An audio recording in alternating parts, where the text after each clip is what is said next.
बड़ी अहम खबर, बड़ी अहम डेवलपमेंट, बड़ा फैसला। शेख हसीना वाजिद को सजाए मौत सुना दी गई है।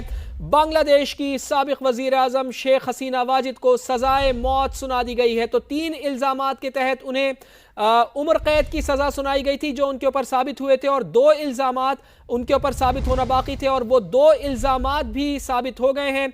शेख हसीना वाजिद को सजाए मौत सुना दी गई है। सजाए मौत मौलिक हथियारों के इस्तेमाल पर सुनाई गई है। उन्होंने हुक्म दिया था कि जो मुजाहिरीन हैं उनके ऊपर मौलिक हथियारों का इस्तेमाल किया जाए, देखते ही उन्हें गोली मारने का हुक्म दिया जाए।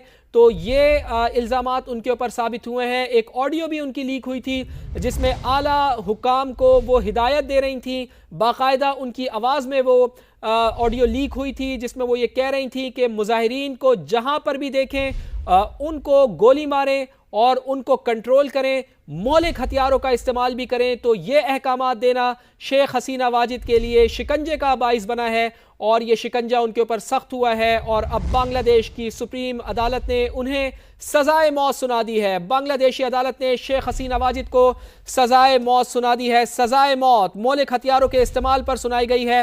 फैसला 3 रुकनी इंटरनेशनल क्राइम्स ट्रिब्यूनल ने सुनाया है। शेख हसीना वाजिद को 3 इल्जामात के तहत उम्र कैद की सजा भी सुनाई गई है, यानी कि उम्र कैद भी होगी, सजाए मौत भी होगी। दोनों जो सजाएं हैं वो उनको दे दी गई हैं। तो मजमूई तौर पर 5 इल्ज़ामात उनके ऊपर लगाए गए थे और ये 5 इल्ज़ामात अदालत से दुरुस्त साबित हुए हैं और इन इल्ज़ामात के तहत अब सज़ा सुनाई गई है शेख हसीना वाजिद को।